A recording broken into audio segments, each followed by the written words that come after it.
uh, ampalaya sa mga bitter.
What's up? Ketchup? Alright, ito na naman po si Vine Trust. Shoutout sa lahat ng mga magsasaka dyan. Alright. So, ngayong araw na ito ay tayo nagbubunot ng mga damo para naman malinis itong kamatisan, aka maisan, aka talong, and ampalaya. Ayan, no? May ampalaya tayo dyan. So, nakita nyo naman sa previous videos.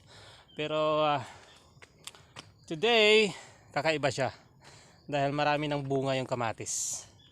Tingnan nyo sa video. Dahil ang ganda. Ang dami na niyang bunga. Siguro in the next few days makakapag-harvest na tayo. So kailangan hong linisin natin yan para hindi ho ano yung mga insekto yung ating tanim. Alright. So welcome to my channel and God bless.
Kung inyo hong napapansin, meron tayong tali.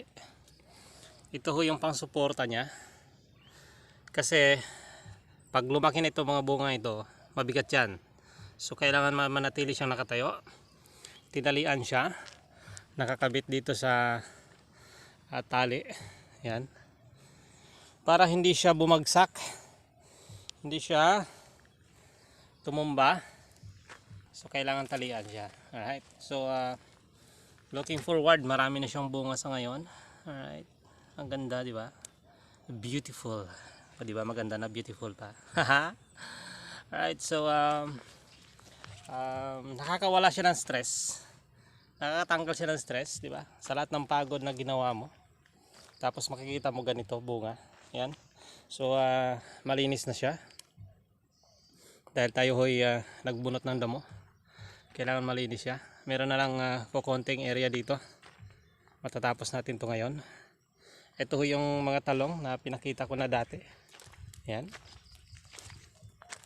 Ayan. So malalaki na rin. Alright. Mga isang buwan pa. Bunga na yan. Marami ng bunga yan. Ayan. So sa susunod na mga video natin, abangan na naman yung pag-harvest nitong kamatis. At itong ating yan. So nakakatuwa, no? 3 piraso nito, 1 kilo. Alright. So naka-harvest na mga 2 beses. 3 piraso niyan, 1 kilo. Malalaki yan. Alright. So magkano ba 1 kilo sa inyo dyan? Bintahan sa inyo. Dito, ang bintahan ng kuya ko 40. 1 kilo. Yan, ang dami. Daming bunga. Di ba? So ganito talaga pag farmer ka, nakakawala siya ng stress pagka namunga na yung mga ginagawa, di ba? The fruit of labor, ika nga. Ayan, ba? English na naman. Maraming nagrereklamo dahil ako daw ay farmer na Inglesero. O, di ba? Kala nyo, ha? Ayun, lumapat sa lupa, oh. Di ba? Ito naman ay mga talong. So matatapos natin ngayon tong tanggalan ng damo hanggang doon. Malinis natin lahat yan. Meron pa namang oras, kaya nag-video muna ako. Alright. So ganun talaga pag farmer ka, kailangan magtiyaga. Kailangan mong bigyan ng oras ang iyong mga tanim. Yan, ang dami ng bunga ng kamatis, diba? So ang pagtanim ng kamatis, kailangan mo muna siyang itanim. Tawag sa amin hunol. Nakalimutan ko yung Tagalog term yan. Basta hunol, yan. So seedlings, pagka tumubo na siya ng at least mga 3 inches to 4, ililibing mo na siya dito sa lupa. So yung lupa, pag hukay mo sa lupa, kailangan mo siyang lagyan ng compost, pataba. Alright, para mabilis siyang lumaki, masipsip niya yung mga nutrients. Nutrients. English na naman. Ayan. So ayan, oh. So ganun ho ang pagtanim technique, di ba? Yan, oh, dami, oh. Imagine kapag nag-harvest ka nito, sigurado 100 kilo dito. Tingin ko kulang sa lawak nito. Mga 100 kilos. Magkano kaya 1 kilo ng kamatis ngayon? Right. Yan. So may kamatis, may talong, may mais din. Yung mais na yan matamis, yung malagkit. Hindi yan yung tawag sa amin bahul. Right. So yan, oh. Dami ng bunga. Yan. Okay. So maraming salamat po sa inyong lahat sa pag panood na naman ng aking maikling video tungkol sa kamatisan. Ayan. Although paulit-ulit tayo, pero meron namang mga updates, di ba, sa ating mga tanim. Ayan. And shout out again sa lahat ng mga magsasaka. Salute sa lahat ng mga magsasaka. Ayan. So yung parte na yan, tubuhan na yan. Alright. So try ko kung maipakita ko sa inyo yung rambutan, pero malayo yun, doon pa yun sa kabila. Siguro sa next na video na naman. So ito ho yung ginagawa yan, may tali siya parang alalay niya ito para hindi siya matumba dahil given na bibigat talaga yan dahil sa dami ng kanyang bunga. Alright, so thank you again for watching. This is Vine Trust. God bless us all.